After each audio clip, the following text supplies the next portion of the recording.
I want you to think of it as like a mini vacation for your mind.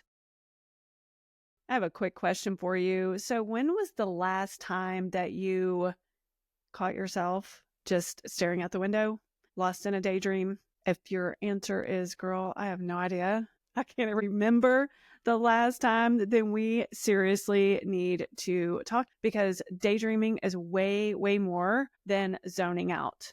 It's actually kind of like your little secret weapon, especially if you are an empath or somebody who's very sensitive and takes on everything in the world. And there's a lot going on in the world. I'm going to unpack why daydreaming deserves a spot in your daily routine. I was going to say self-care routine, but I'm honestly a little tired of that phrase. Are we still saying that? Who knows? In your routine to take care of yourself. I mean, that's basically the same thing. So here's the deal. I'm going to talk about all the benefits that can help you recharge, because I know you're getting burned out. There's a lot going on in the world, and I know that sometimes things can feel too much. If you are thinking back in maybe your childhood and you may have gotten in trouble for daydreaming, raise your hand if you're like me. I was a massive daydreamer, got in trouble a lot, and I just would zone out. So let's just dive right into the benefits of daydreaming. Mental relaxation. So again, if you're an empath, your brain, think of your brain as basically an antenna, always picking up on everybody else's emotions. If you're an emotional empath, intuitive empath, you're picking up on everybody's vibes out there, okay? And it can get really exhausting. And that's why daydreaming, just powering down a little bit, is such a powerful tool. To me, it's kind of like hitting the pause button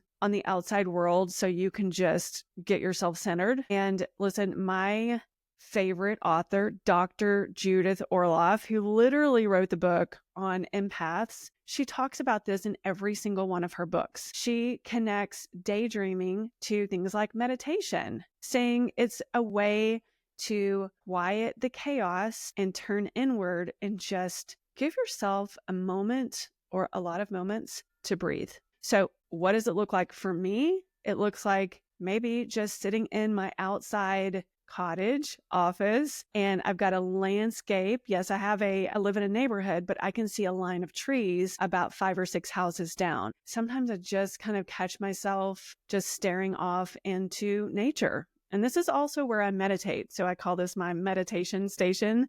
It's kind of a fun little place for me to just get recentered. And this is my don't bother me place. So you might want to create one of those for yourself. And in this space, there's no judgment. There's no pressure. There's just space. It's a way to release my mental clutter. It's one of the ways I'm releasing my mental clutter and coming back to myself. I want you to think of it as like a mini vacation for your mind. So if you do have a spot that you like to go to, let me know in the comments. It might be meditation. For me, sometimes it's also my yoga practice. All right, moving on to the next benefit. We're going to call this emotional processing. I know it sounds very technical. If you're an empath and you're feeling everything, which is very common. If you're not an empath and you're feeling everything, welcome to the club. Not just your own emotions. You're feeling everybody's emotions. Think about, I don't know, the last 6 months on social media. And you've seen someone's post and you're like, whoa, hang on. And then it starts to make you feel bad for maybe not agreeing with this person. Okay. You're not just feeling your own emotions. Okay. Think about when you read that post from that person and you start to get really activated.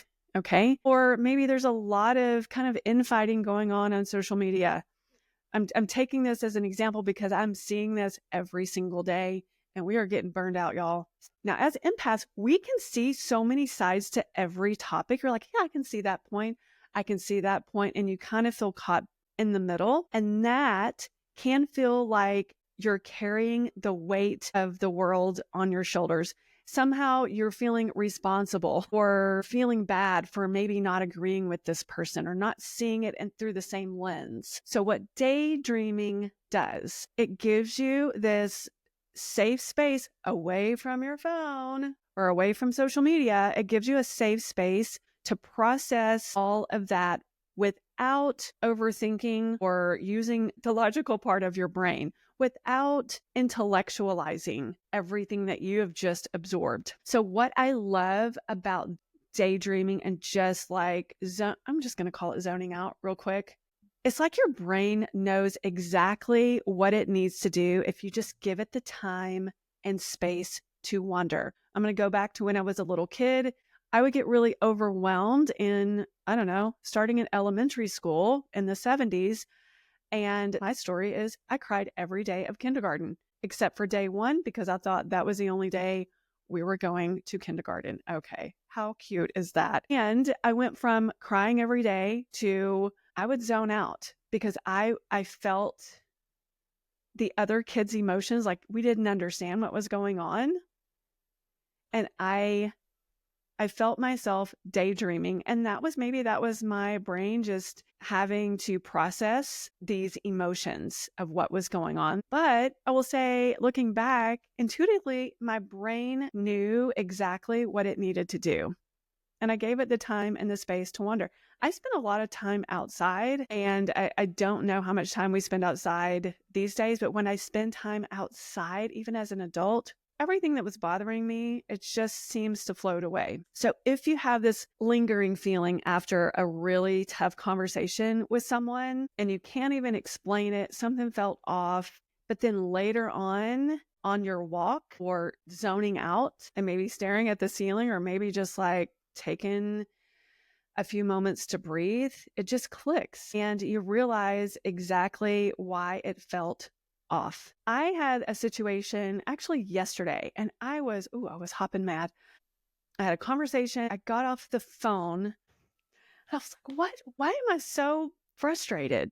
Oh, because that part of the conversation was just real jagged. And I remembered what was said in the exchange back and forth. Later on, I couldn't figure out why I was so mad for the rest of the day. And then all of a sudden, I'm like, oh, that makes total sense. But the more I actively tried to figure it out, the more resistance that I felt. But as soon as I just let it go, I'm like, I'm sure things are going to be fine. Just give it time. Okay.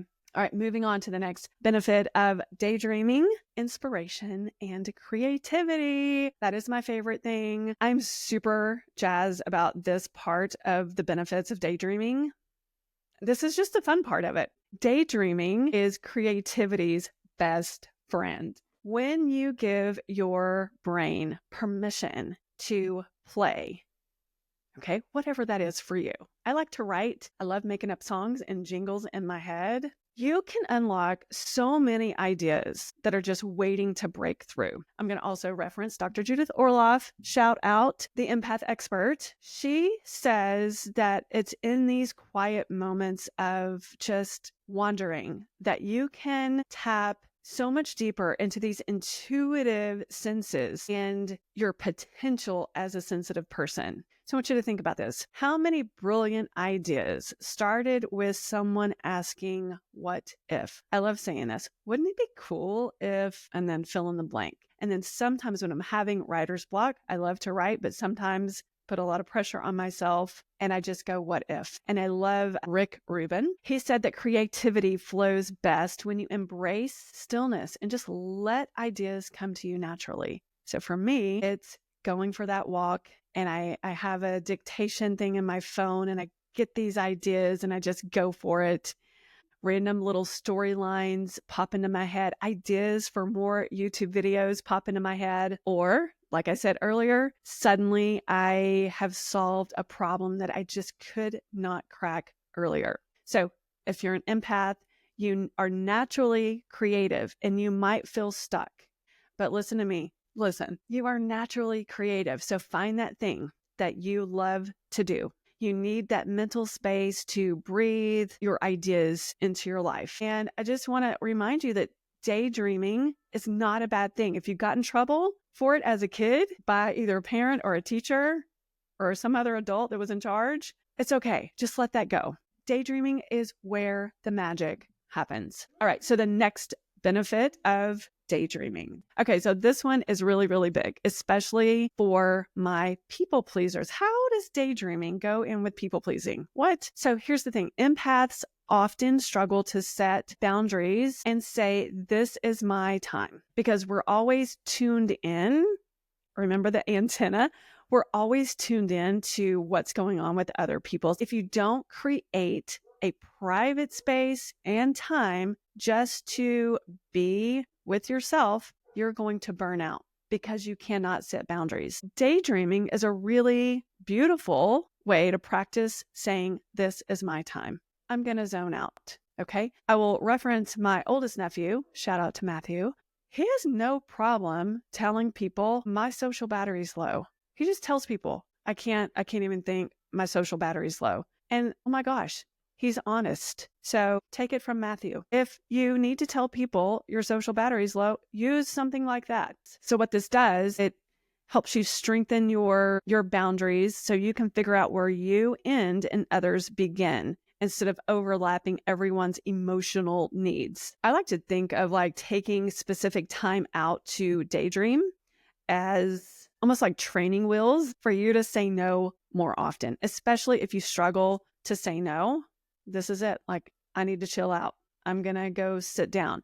Listen, I've said this in a couple of videos, but invite someone to meditate if they won't leave you alone. And a lot of people are like, oh, I can't meditate. You're like, well, that's what I'm doing. You're more than welcome to join me. So they know there's going to be quiet time and you can actually carve out some private alone time for yourself. So the more you can practice this and retreat into your own world, I think the easier it becomes to recognize when someone's asking too much of your energy, because we can easily get depleted. And it's like building a cute little fortress of solitude in your mind. Okay. So think about that. Are you setting a boundary? Can you use this daydreaming scenario to create better boundaries for yourself? The next benefit is grounding and a little introspection. Okay, what does that mean? This might sound a little out there. I mean, listen, I teach yoga, meditation. I have Reiki classes and I do Reiki almost daily for myself. So if this sounds a little out there for you, just kind of hear me out. I'm going to bring you back in. Daydreaming can work wonders for grounding yourself. Sometimes when you're constantly overwhelmed by the world around you, it is really easy to lose touch with what is important to you, your own needs, your own sense of self. But when you take just a few moments to just drift off, you can create space, reflect. So you can ask yourself these questions. What do I need? What do I want? Something's feeling off. I'm wondering what that is, and just let your mind go. Sometimes you'll have that aha moment. So daydreaming will gently bring you back to some of these questions that are coming up. I like to think of this as an emotional check-in. Sometimes when we have those questions that have been pushed down, this daydreaming can open that up. Maybe you are daydreaming about writing a book or starting a new project or just taking a road trip solo somewhere. Doesn't that sound great? That's your inner voice saying, hey, remember me? I'm important too in my life. And so I really want to encourage you to balance out your daydreaming time. So listening to that voice when you daydream can help you realign what really matters to you. I will share something with you. I was daydreaming. I've been daydreaming about this for such a long time. I want to smell of this. I love the smell of old books. This is my grandmother's grandmother, Meemaw. This is my Meemaw's diary from the year she would say, and 1945. This smells like old books in her perfume. I would love to write a book, a story, maybe historical fiction. I don't know, but I've been daydreaming and this keeps coming up, and it is from the day she got married after she had known my granddaddy for, 5 seconds. I don't know, probably a few weeks or a few months, all the way up until he came back from the war. Basically, they got married in January 1945, and it looks like a couple of weeks later, he was shipped off to go fight in World War II. So I have all of this. And she was like 17 or 18 years old when she wrote this diary. It reminds me of how people lived before we had all of this technology, social media. I am grateful for it. And she took her time on things. She had to. And this was her way of daydreaming. So this is pretty sacred to me. The benefit of daydreaming ended up with me thinking about writing her book. I have no idea how I'm going to do it. I might document it here on my channel. I'm a little nervous because I don't know what I'm doing, but here we are. We've got to start somewhere. So listen, if you've made it this far, thank you so much. I appreciate every single one of you watching, all 5 of you. I love you. If you've made it this far, I do have a small challenge for you. This week, I want you to give yourself permission to just hit the pause button. You don't have to meditate, but if you want to meditate, that's a great way to do it. If you just want to go for a walk, give yourself permission to daydream without the guilt. You are not in trouble. I want you to daydream without an agenda, without interruptions. Just set a timer for 5 minutes and just let your mind wander. Remember, be kind to yourself, be kind to others, listen to your intuition. Bye.